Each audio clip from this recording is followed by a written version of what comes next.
Sweat is a play by Lynn Nottage. Premiered on July 29, 2015, at the Oregon Shakespeare Festival in Ashland, Sweat won the Pulitzer Prize for Drama of 2017.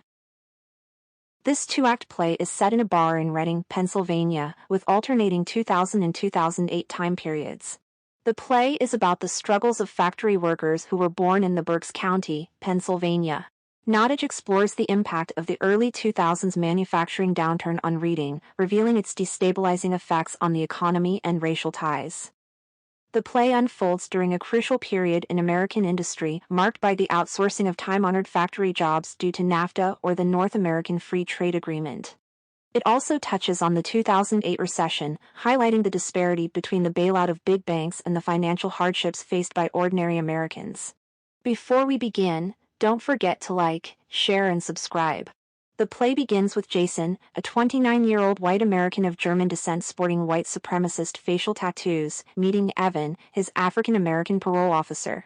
Evan's attempts to gather basic information about Jason's living arrangements and employment are met with resistance, leading to a strained exchange that escalates into an argument where racial slurs are hurled at Evan. Eventually, Jason succumbs and reveals an encounter with Chris, someone he tried to forget during his prison stint.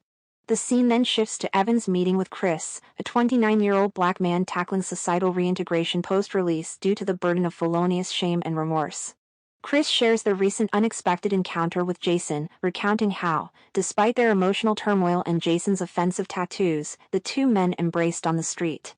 The drama pans back to January 2000, where Tracy, a white American of German descent, 45 years old, and Jason's mother, and Cynthia, an African American, 45 years old, and Chris's mother, join their friend Jessie, an Italian American in her 40s.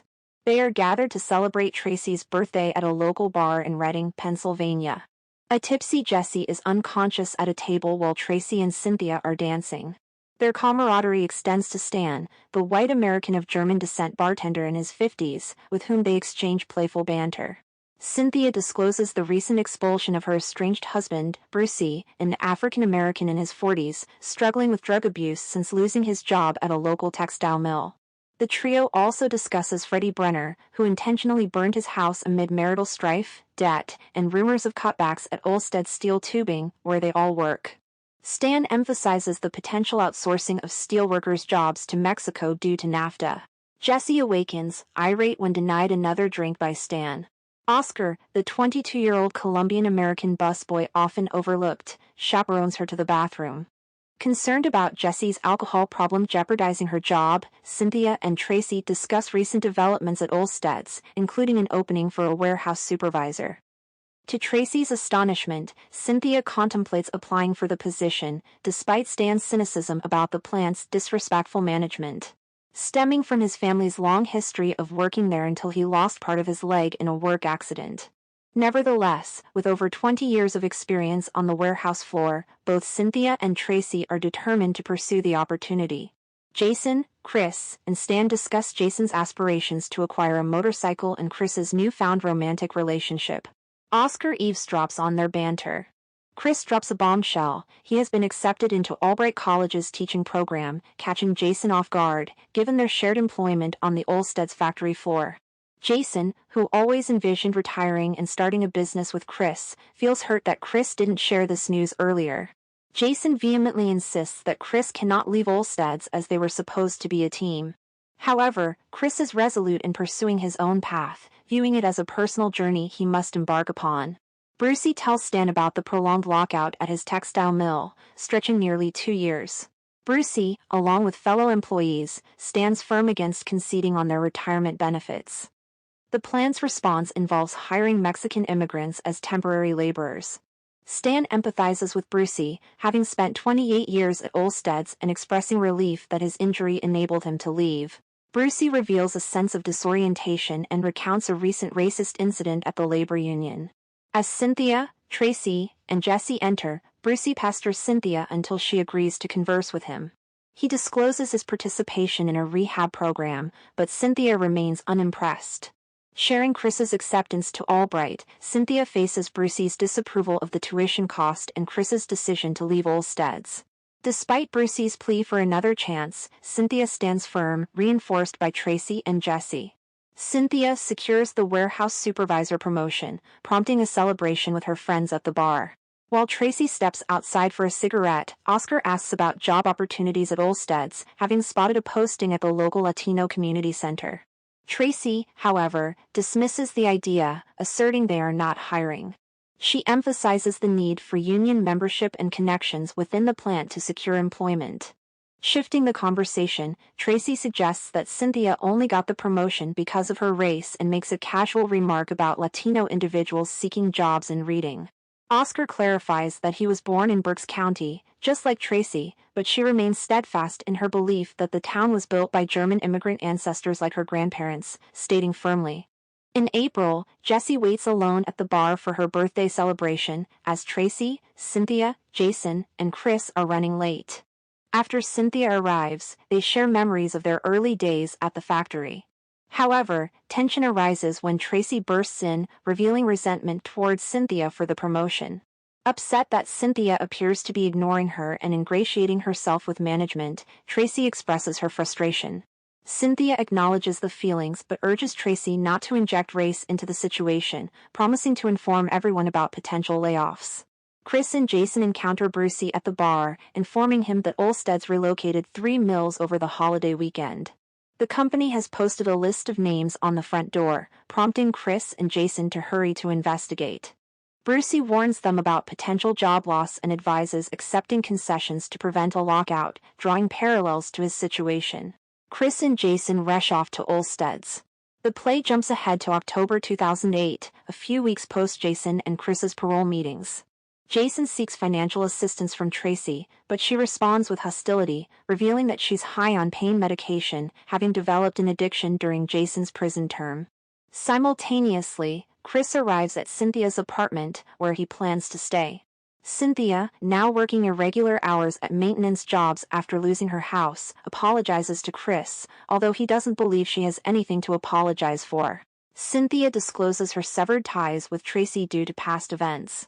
Chris mentions Jason's release, prompting Cynthia's anger as she blames Jason for Chris's troubles. She implores Chris to explain the past, as she remains confused. The play shifts back to July 2000, with Stan and Oscar witnessing a confrontation at the bar. Tracy, Chris, Jason, and Jesse demand answers from Cynthia, who discloses Olsted's plan to renegotiate floor workers' contracts, proposing a 60% pay cut and benefit concessions to save jobs. Cynthia explains that the U.S. plant has become too costly, and NAFTA allows Olsted's to outsource labor to Mexico. Tracy and others reject the deal, leading to a lockout a month later. On her birthday at the bar, Cynthia confides in Stan about the anxiety, angst, and guilt she feels for locking her friends, including her son, out of the plant. Tracy and Jesse arrive, sparking an argument where they label Cynthia a traitor. Despite the accusations, Cynthia remains steadfast, asserting that they don't comprehend the opportunities she must seize. Encountering a visibly intoxicated Brucey at the bar, Jason and Chris share their determination to protest, fueled by childhood memories of Brucey leading a walkout at the mill. Despite Chris's resolve, Brucey discourages him, suggesting pursuing dreams and education. Next month, Oscar informs Stan of taking temporary hours at Olsted's for more pay, disregarding potential backlash from locked-out floor workers. Tracy expresses her feelings of loss and humiliation without a job, venting to Stan. When Oscar returns, racial insults are hurled at him by Tracy, who attempts to attack him, restrained by Stan. Oscar asserts his work at Olsted's isn't personal, but Tracy insists on its personal impact. A physical altercation ensues between union members, including Chris and Jason, and Hispanic temporary workers at Olsted's during a protest. Excitedly recounting the incident to Stan at the bar, they find him unimpressed. Stan advises them to move on from reading. Chris concurs, expressing a desire to avoid ending up like Brucey. During the conversation, Oscar enters to retrieve his belongings, bidding farewell to Stan as Tracy, Jesse, and Jason unleash racist slurs and threats. Jason, blocking Oscar's exit, initiates a violent assault, with Stan and Chris attempting to intervene. Encouraged by Tracy and Jesse, the brawl intensifies as Chris joins Jason. Jason, wielding a baseball bat, strikes Oscar in the stomach, accidentally hitting Stan in the head on the swing back. Stan falls, colliding with the bar, bleeding and lying on the ground. In the news on September 24, 2008, President Bush is set to alert Americans about the dire economic consequences if Congress fails to promptly approve a $700 billion bailout for Wall Street. Pointedly, just before this, Jason and Chris, overwhelmed by financial struggles, commit assault, an indication in the play that the challenges faced by working-class Americans can devastate lives. The news of a substantial Wall Street bailout indicates the inequality and unfairness inherent in American society, highlighting the job insecurity and financial difficulties faced by ordinary citizens. The play flashes forward to Jason and Chris's separate parole meetings with Evan, who persuades them to release their shame and self-reproach and to meet up with each other for a conversation. Chris visits the bar where Oscar is now the manager, and just then Jason arrives. Although visibly apologetic, Chris and Jason struggle to articulate their thoughts. Stan, now severely disabled with a traumatic brain injury, enters to clean tables. Jason acknowledges Oscar's kindness in taking care of Stan, and Oscar sees it as the right thing to do. The four men, uneasy and divided, await the next moment together. There's apology in their eyes, but Chris and Jason are unable to conjure words just yet. The four men, uneasy in their bodies, await the next moment in a fractured togetherness. Now let's discuss the themes and important ideas of The Sweat. The characters of Sweat experience a rapid personal decline, echoing the economic downturn in their hometown of Reading. While the media often highlights the impact on corporate leaders, Sweat portrays how working-class individuals bear the brunt of economic decline. The play contends that communities like Reading suffer the most, facing hardship, anger, and disillusionment. Longtime Olmsted steel tubing employee Tracy nostalgically recalls Reading's past, emphasizing her family's contribution to building the town. The rise of industrial manufacturing leaves working-class individuals yearning for the respect once afforded to manual laborers and craftsmen. Stan, a bartender and former Olmsted's worker, expresses bitterness toward the new management's disregard for the human cost of labor. Many, like Jesse, deferred aspirations to start at Olmsted straight out of high school. As the play pans in 2000, the identity of Reading's residents is tangled with steel manufacturing. However, the fall of the industry, marked by cost-cutting, lockouts, and rumored outsourcing to Mexico, leaves workers feeling troubled and isolated. Olmsted's lockout leads to mass unemployment, plunging the working-class community into desolation. Individuals, like Brucey and Tracy, succumb to substance abuse to cope with the hopelessness of unemployment. Chris, Tracy, Jason, and Jesse turn to alcohol as they navigate aimlessness during the lockout.